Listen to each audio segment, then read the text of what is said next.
Assalamualaikum warahmatullahi wabarakatuh. Selamat siang dan salam sehat untuk kita semua.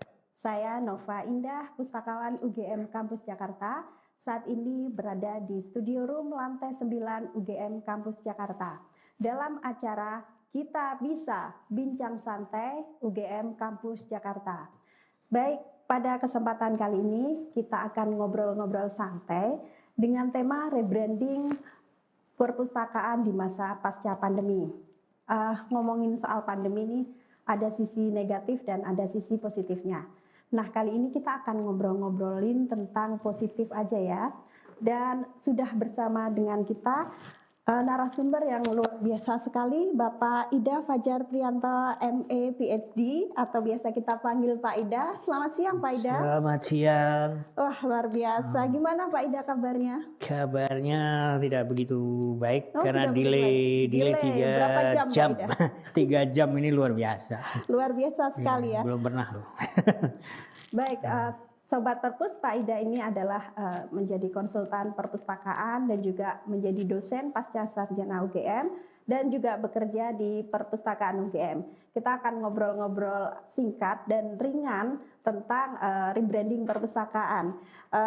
Sebelumnya kita akan nanya dulu nih, kesibukan Pak Ida apa sih akhir-akhir ini ya? Akhir-akhir ini yang paling banyak itu webinar. Webinar internasional ya. Ini kita sedang mencoba mengenalkan kegiatan-kegiatan perpustakaan di Indonesia ke dunia. Ke dunia. Ya, pertama kemarin waktu di Malaysia. Jadi di Malaysia itu Perpusnas Malaysia. Kebetulan kita berbicara, kemudian di Malaya berbicara tentang Indonesia ya. Terus di Sarawak dan Borneo. Nah, kemudian ditangkap cerita kita dari Indonesia itu oleh kawan dari Singapura. Kemudian diundang ke Maldives untuk berbicara tentang kegiatan pustakawan Indonesia. Dan ternyata nggak berhenti di situ. Besok tanggal 18 Februari kita mau bicara di Amerika, di Catholic University of America di Washington DC. Luar biasa ya, masih aktif terus ya Pak, pandemi tidak menghalangi iya, untuk begitu. aktivitas. Karena memang jadi pustakawan itu harus punya kreativitas dan punya aktivitas yang beyond the standard. Oke Pak, saya ingin minta pendapat Pak Ida nih, di pandemi ini perpustakaan gimana sih menurut pengamatan Pak Ida? Kan ada yang sudah siap, dia langsung bisa bertransformasi, tapi ada juga yang dia slow respon, perpustakaan itu dan juga pustakawannya. Menurut pengamatan Pak Ida gimana sih selama masa pandemi ini? Bervariasi ya kalau di Indonesia itu. Ada yang responnya bagus, tapi ada yang setengah-setengah, tanggung gitu. Ada yang tidak bergerak sama sekali. Yang tidak bergerak itu rata-rata ya akhirnya tutup gitu aja. Tetapi tidak begitu berpikir tentang terus bagaimana? What's next? Nah, tapi yang setengah-setengah ini kemudian menggunakan yang seadanya, fasilitas-fasilitas seadanya untuk antisipasi aja. Jadi reaktif yang tidak terlalu siap ke depan. Nah, tetapi ada juga beberapa yang memang langsung responsif ya dengan adanya pandemi gitu. Jadi ada yang terus apa yang harus dilakukan. Misalnya kadang-kadang juga di webinar itu ada pertanyaan-pertanyaan itu. Apa yang harus dilakukan gitu. Nah, sementara ini kegiatan-kegiatan itu sangat bervariasi. Ini yang jadi masalah adalah karena tidak semua pustakawan itu punya kreativitas. Kadang-kadang pasrah aja. Tapi ini harusnya bisa dilakukan hal yang membuat orang kreatif. Karena ini sebenarnya sebuah momentum ya Pak ya untuk berubah, bertransformasi menjadi lebih baik lagi. Jadi tantangan itu harus dirubah menjadi kesempatan. Jadi kira-kira tantangannya apa sih Pak menurut Pak yang paling krusial yang membuat orang itu susah untuk berubah gitu? Tantangannya adalah sebetulnya yang paling mendasar ya. Paling mendasar itu masalah minat baca itu hanya dilihat dari baca buku tanpa melihat dari berbagai aspek yang lain. Mengapa orang tidak baca misalnya? Alasan-alasan yang macam-macam ini nggak pernah di cover. Jadi kegiatannya cuma biar baca. Baca itu pun juga teks. Tidak ada baca komik misalnya. Wah, komik itu bagus juga. Ada komik edukasi ya. Komik edukasi itu luar biasa juga. Saya bisa, karena saya reviewer komik ya, reviewer komik di Amerika. Jadi saya itu bisa melihat komik-komik itu ternyata edukatif juga. Yang di Indonesia aja mungkin bervariasi. Nah, jadi literasi informasi itu masih dilihat sebagai kegiatan membaca secara teknis. Tanpa melihat mengapa dia tidak bisa membaca. Bisa jadi karena alasan-alasan kesehatan, bisa jadi karena alasan-alasan disabilitas, atau mungkin kecelakaan akhirnya nggak bisa baca. Ya. Nah itu juga ada faktor-faktor itu. Nah itu jarang disentuh. Jadi dari sisi kuantitas saja yang selama ini faktanya ya, belum secara lebih dalam dari sisi alasan-alasan tadi ya. Ini menarik sebenarnya. Ya, jadi termasuk kita itu terlalu senang dengan perankingan. Iya. Jadi kalau rankingnya naik itu wah langsung ramai banget. Padahal realitanya belum tentu. Ini persoalan-persoalan yang kita hadapi. Luar biasa ya. Kemudian saya juga ingin tahu nih Pak Ida, terkait dengan SDM perpustakaan, salah satunya itu pustakawan gitu ya.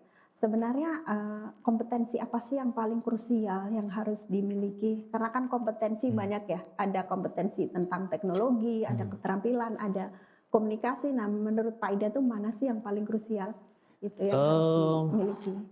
Interpersonal. I see, interpersonal. Interpersonal. Jadi persoalan yang kita hadapi di dalam pustakawan, yang dihadapi pustakawan adalah kadang-kadang mereka terlalu kecil pandangannya, jadi pandangannya kurang luas, melihat dunia itu sebagai sesuatu yang lingkupnya di situ aja. Ini sesuatu yang kurang. Jadi kita ini harus punya komunikasi, bisa berkomunikasi dengan banyak orang, karena menyuarakan dirinya pustakawan kepada orang lain itu penting. Nah kita ini kan kumpulnya dengan pustakawan dengan pustakawan. Ya akhirnya yang terbentuk adalah interrelated di dalam dunia. Satu profesi satu profesi. Lebih membuka gitu. Iya, kalau pustakawan ini bisa berbicara dengan orang lain dalam profesi yang berbeda, ini luar biasa. Dan harusnya memang menyuarakan itu. Jadi pustakawan itu punya kegiatan ini loh. Aku bisa ini gitu pada orang lain. Itu bisa caranya bisa berkolaborasi antar profesi begitu ya Pak ya? Ya itu bisa juga seperti itu. Tapi kalau bisa kita menunjukkan bahwa aku itu bisa ini loh, ini. Nah tetapi seringkali kita itu terfokus dengan librarianship. Harusnya kan go beyond librarianship. Jadi di atasnya di makro ya, kepustakawan. lebih memandang secara makro iya. persoalan. Dan tidak hanya di lingkup daerahnya saja, tapi lebih ke dunia gitu ya Pak. Iya. Lebih global. Iya, contoh di Indonesia aja ya. Di Indonesia itu perilaku informasi. Menarik. Learning style ya. Learning style. Iya. Learning style itu di Papua misalnya itu lebih ke kinestetik. Anak-anak di Papua itu kalau belajar itu dengan melakukan sesuatu. Tidak hanya auditori sekedar, gitu ya. Gitu. Visual. Nah itu perlu dianalisis juga di kita ini orang-orang ini perilakunya itu seperti apa, learning style-nya berbeda-beda. Generasi-generasi baru lebih ke visual misalnya. Tapi yang di beberapa tempat itu adalah kinestetik. Nah ini belum pernah dipetakan. Ini apakah terkait demografi atau memang gimana ya Pak? Budaya. Lingkungan. Budaya. Jadi di Papua itu mereka itu bisa belajar kalau sambil melakukan sesuatu. Nah kita ini melihat bahwa belajar itu ya duduk manis membaca. Itu pandangan terlalu kecil. Pandangan harus kita luaskan di situ. Orang bisa sekarang itu ya nonton YouTube. Jadi kalau mau memperbaiki apa, mau memasang apa, ini nonton YouTube sudah jadi. Kalau dulu kan baca manual nomor 1, nomor 2 ngapain. Nah anak-anak sekarang itu lebih menggunakan YouTube, nonton visual, gambar visual. Nah kemudian bisa melakukan sesuatu. Saya kemarin unboxing sepeda itu ya. Sebelum unboxing itu aku lihat dulu YouTube. Oh, caranya gini, Bu. Cara masangnya. Ya, cara masang stangnya kayak apa gitu. Oh, ternyata dengan begitu mudah. Dan ini kaitannya dengan perpustakaan, macam-macam learning style ini, jadi kita bisa melakukan layanan yang sesuai dengan bermacam-macam ini ya Pak ya. Sangat menarik karena memang pemahaman kita itu beragam. Kalau di perpus harus membaca tapi dan duduk posisinya, tapi mungkin dengan adanya learning style dari berbagai macam kita bisa menyediakan layanan yang bagus. Menurut Pak Ida itu sudah ada contohnya belum ya yang perpustakaan yang sudah menerapkan seperti ini? Kalau kita belum, malah saya agak mengkritisi itu adalah yang disebut dengan disabilitas.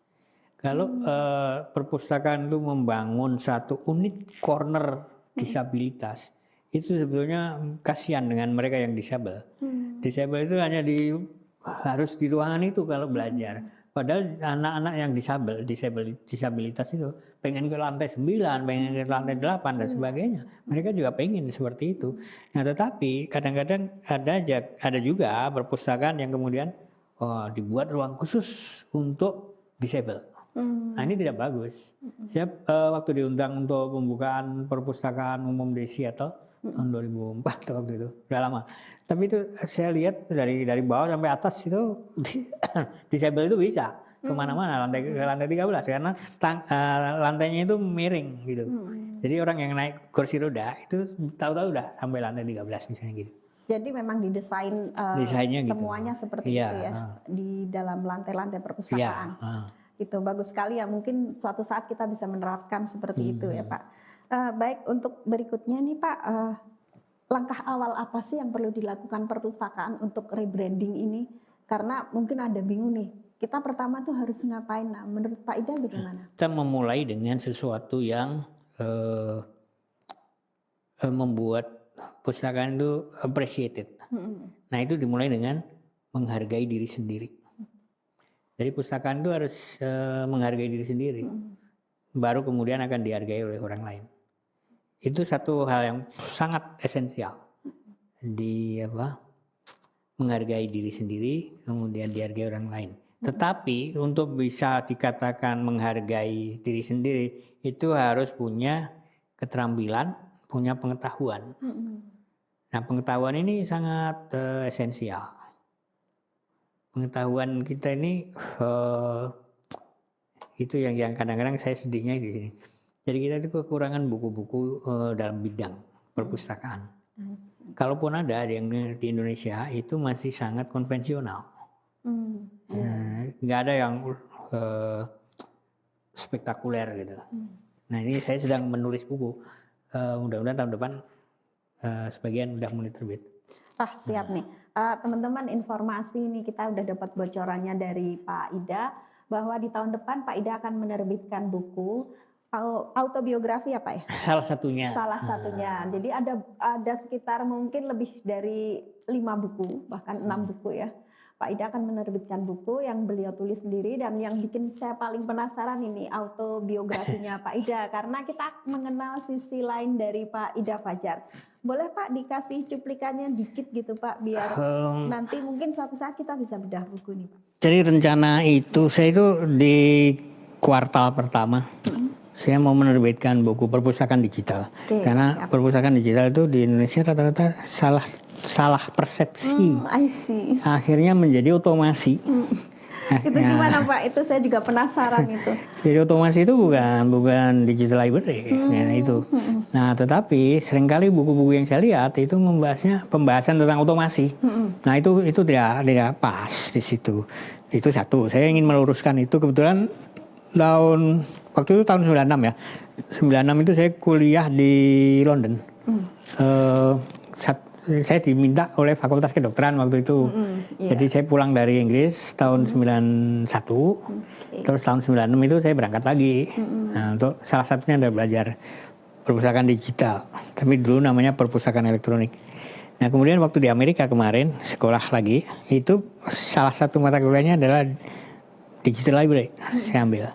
Nah, ternyata banyak buku kita yang ditulis itu salah persepsi. Nah, itu perpustakaan digital itu kan sudah dirancang sudah di pemikirannya itu kan sudah tahun 1934 itu sudah ada. Lama sekali ya. Lama sekali. Termasuk kalau yang 30 tahun yang lalu itu adalah terkait dengan otomasi, tapi itu adalah AI, Artificial Intelligence di perpustakaan. Jadi orang itu nggak perlu nanti klasifikasi misalnya. Klasifikasi itu pakai AI, nanti ini gambar ini klasifikasinya ini, buku ini klasifikasinya ini, sudah ada teknologi dan lebih cepat kayaknya. Nah, teknologi baru itu bermunculan untuk di perpustakaan. Sementara kita masih berbicara tentang otomasi. Jadi kita membahas tentang bagaimana membuat klasifikasi, kemudian memasukkan data ke komputer, kemudian temu kembali pakai katalog berbasis komputer. Nah, itu hal yang rasanya kurang tidak bergerak kemana-mana. Padahal perjalanan perpustakaan ini sudah luar biasa. Di Singapura misalnya, di Perpusnas Singapura itu buku kalau salah letak itu yang membetulkan bukan orang, sudah robot. Pakai sensor gitu ya, robot. Ya, robotnya itu tahu ini bukunya salah, diambil, pindahkan. Dan itu mungkin perlunya kolaborasi pustakawan dengan profesi lain ya, karena mungkin akan bisa tercipta teknologi yang beyond gitu tadi. Kita memandang secara global. Itu di satu sisi, di sisi lain adalah piknik. Jadi harus banyak piknik, harus kesana kemari. Harus melihat secara langsung ya tempat lain, best practice-nya. Betul. Jadi itu hal yang penting bagi pustakaan itu. Kalau melihat di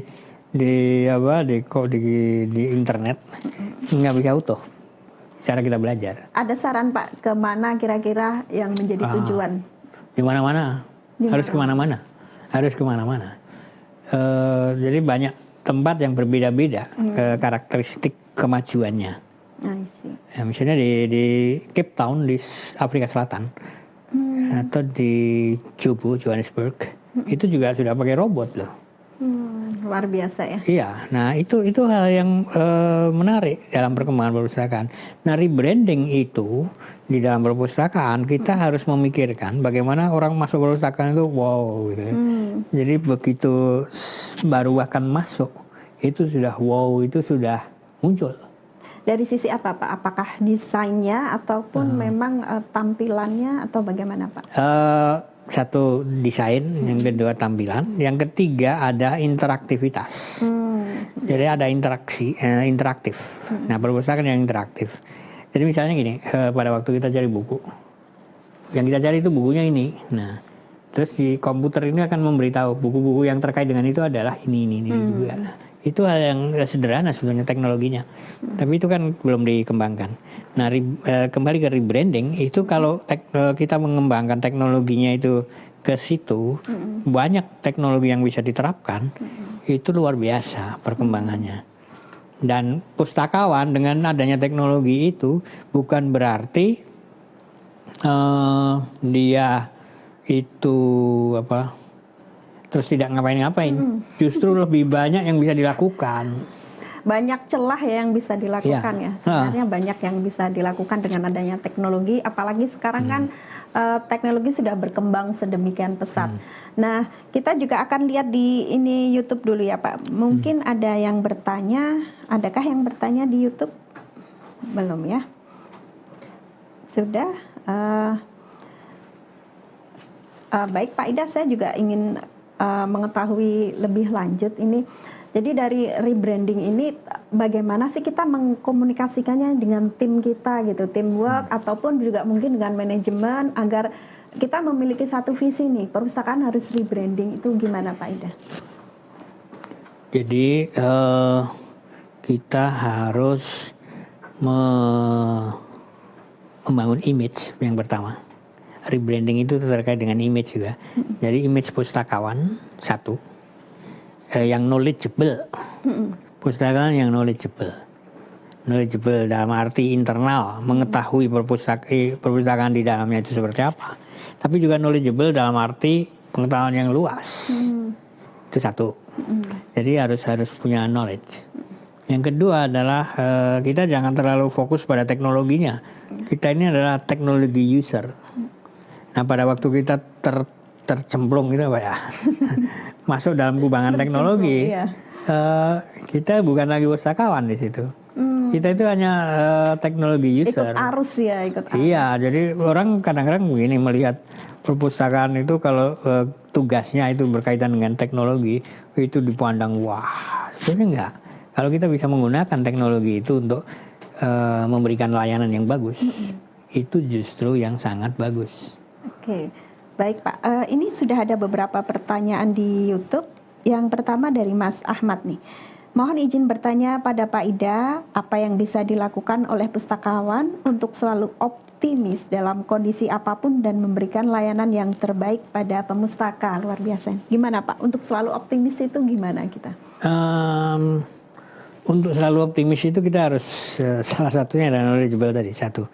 Tapi juga kita ini harus mengembangkan bagaimana orang agar mengapresiasi kita. Kalau diapresiasi itu kita semangat.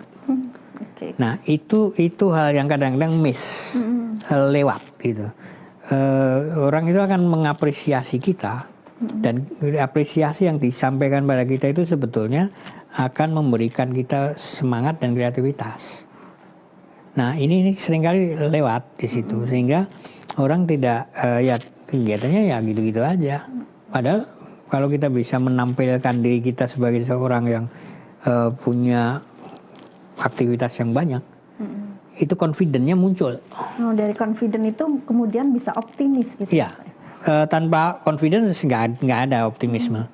Optimisme itu muncul dari confident. Nah, confident muncul dari apresiasi. Semuanya terkait. Ya. Baik, kemudian nih ada juga pertanyaan dari Mas Alfian. Izin bertanya Pak, bagaimana ya kita bisa membuat ide-ide kreatif untuk meningkatkan layanan perpustakaan? Itu gimana tuh ide-ide kreatifnya? Ide-ide kreatif itu, ini contoh yang sederhana yang di Singapura ya. Di Singapura itu kalau ada orang pinjem buku paling banyak, dia dikasih voucher makan di tempat yang mewah. Oke, ada sederhana, gitu. Sederhana. Iya. Tetapi pada waktu orang bacanya banyak, terus dikasih hadiah buku juga nggak bagus di situ. Harusnya tidak terjadi di situ. Orang itu diberikan sesuatu yang berbeda. Apresiasi harus dalam bentuk berbeda. Makanya pada waktu 2018 atau 2018, waktu kita kirimkan 10 orang ke Hong Kong dari Kemenristek, itu mendapatkan pencerahan banyak di situ. Nah kebetulan saya fasilitatornya juga. Tapi leadership institute itu kita nggak punya di Indonesia. Yang kita banyak punya itu adalah technical side. Jadi urusan-urusan teknis itu banyak. Tapi dalam leadership, dalam confident dan yang lain-lain itu nggak ada trainingnya di Indonesia. Padahal di Harvard itu paling keren deh. Kawan-kawan dari negara tetangga itu kan paling banyak ikutan acara-acara kayak gitu. Nah, terus yang di Hong Kong, China juga itu. Nah, itu banyak yang akhirnya mereka itu jadi confident dengan banyak dilatih gitu ya. Jadi dilatih ketemu rektor misalnya. Yeah. Jadi dirimu itu harus meyakinkan rektor yang sedang berjalan ke luar, dirimu itu harus meyakinkan rektor untuk peningkatan misalnya anggaran naik dalam waktu 3 menit berbicara dengan rektor, misalnya gitu.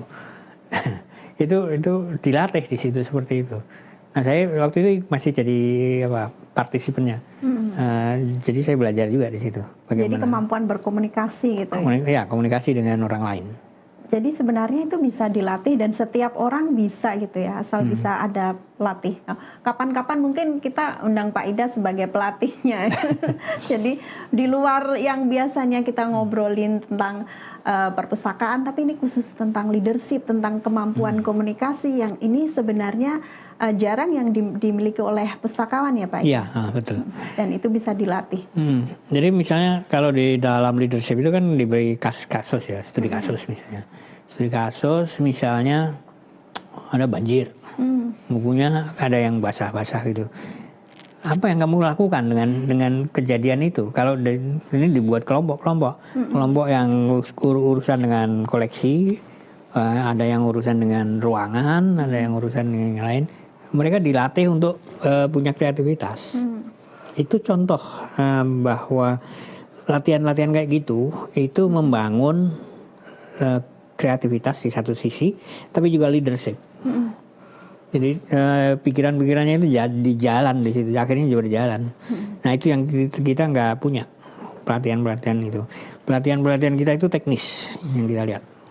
Ini membuka wawasan kita bersama ya. Jadi sebenarnya pelatihan ini diperlukan based on problem gitu ya. Problem apa yang dihadapi, kemudian langsung pustakawan itu bagaimana sih solusinya terhadap problem itu. Karena kalau kita latihan langsung seperti itu kan kita bisa ada gambaran gimana sih apabila ketemu persoalan ini di dunia nyata.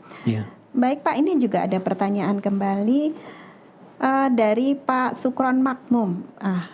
Izin bertanya, menurut Bapak terobosan apa yang diperlukan untuk menarik minat baca di tengah pandemi ini, minat baca masyarakat? Jadi kita perlu tahu juga, jadi masyarakat kita tuh bacanya apa sih? Tertariknya di dalam bidang apa? Itu seringkali jadi bukan terbalik. Ini buku kalian harus minat, bukan ya? Enggak, information need. Kita melihat minatnya dulu. Iya, information need itu, kebutuhan informasi, setiap orang berbeda. Ada yang situasional, jadi suatu ketika dia punya tugas yang harus diselesaikan, maka dia akan baca buku itu. Tapi di sisi lain mungkin dia leisure misalnya untuk waktu luang. Nah itu harus ada analisis, jadi analisis masyarakat kita itu senangnya baca apa sih? Kalau bacaannya senangnya seperti ini, kemudian dikasih yang itu, nggak cocok. Contoh yang sederhana itu gini, di dalam buku anak-anak ya, buku anak-anak itu luar biasa. Untuk usia 2 tahun seperti apa, 3 tahun seperti apa, 4 tahun seperti apa, itu beda-beda. Nah kita nggak pernah belajar itu. Nah tapi kebetulan aku pernah kuliah itu children's literature. Nah aku belajar dari situ bahwa ngajari anak itu misalnya kalau nulis kita harus kasih ini kertas. Jadi dari kecil itu sudah kita kenalkan kertas sehingga dia tidak akan coret-coret di tembok.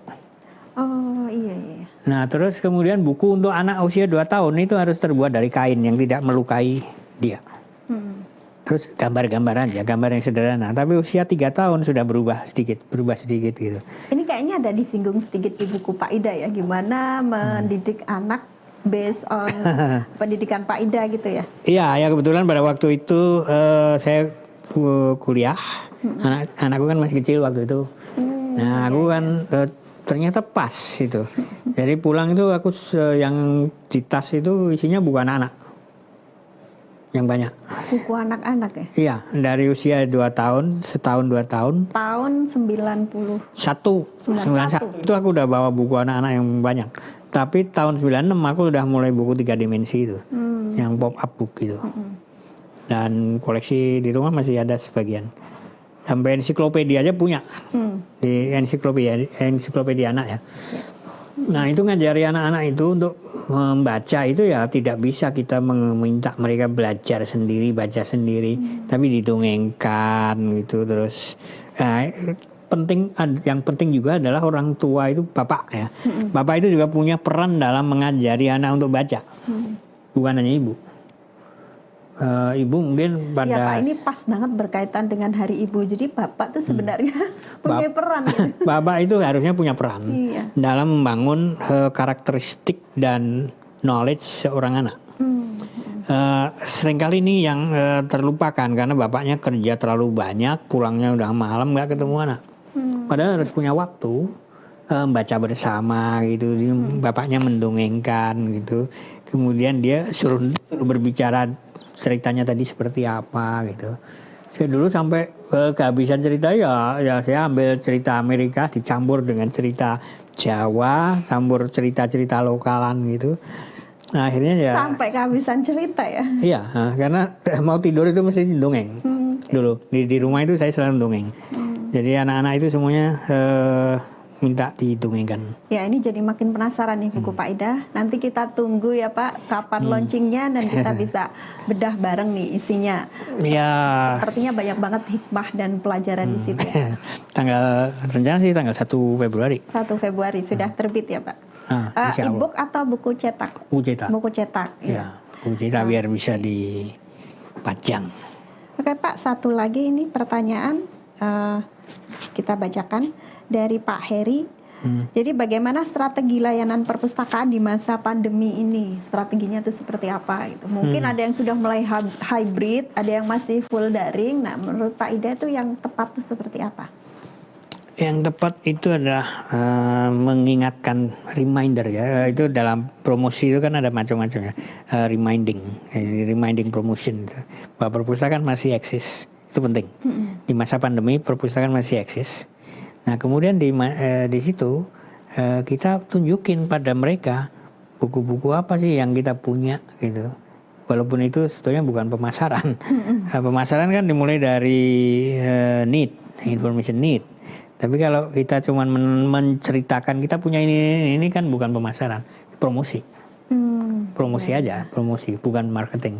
Marketing harus tahu banyak produk knowledge gitu ya, kalau bahasanya. Jadi bukunya itu tahu tentang apa. Dan terus pasarnya itu seperti apa butuhnya. Produk knowledge itu berarti bisa diterapkan di dunia perpustakaan. Iya. Jadi waktu saya pulang dari Inggris itu ditanya kepala perpustakaan waktu itu, kamu mau kerja di perpustakaan bagian apa? Saya bilang itu marketing. Padahal waktu itu nggak ada ya Pak? Nggak ada.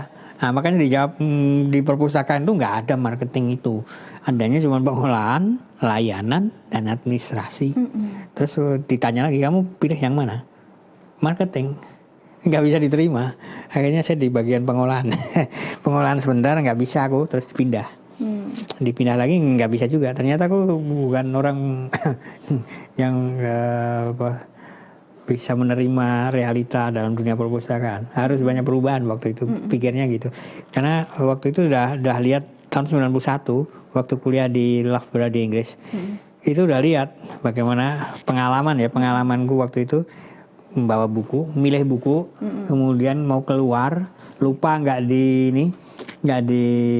ketemu petugas. Akhirnya pintunya kan nggak buka, terus ada bunyi pintunya nggak terbuka, jadi pintunya terkunci, terus ada bunyi gitu. Terus ada satpam yang memegang saya, mencekal. Terus ada interview. Terus kamu ini mau mengambil buku? Enggak. Terus diceritakan gitu, akhirnya dilepas. Tapi itu ada salah satu contoh di mana teknologi misalnya itu dipakai di perpustakaan. Gitu. Terus banyak hal yang sebetulnya bisa diterapkan, tetapi seringkali kita nggak punya pengetahuan tentang itu. Akhirnya ya kita apa adanya.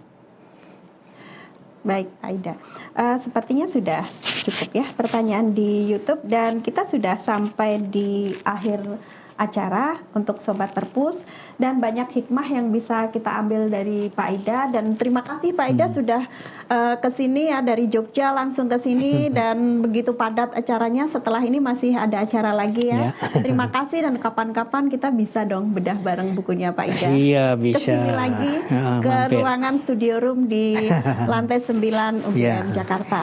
Dan kalau perlu ya bisa aja menyelenggarakan training di UGM Jakarta mungkin lebih bagus juga.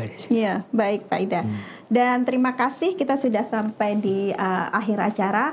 Banyak hikmah yang bisa kita ambil.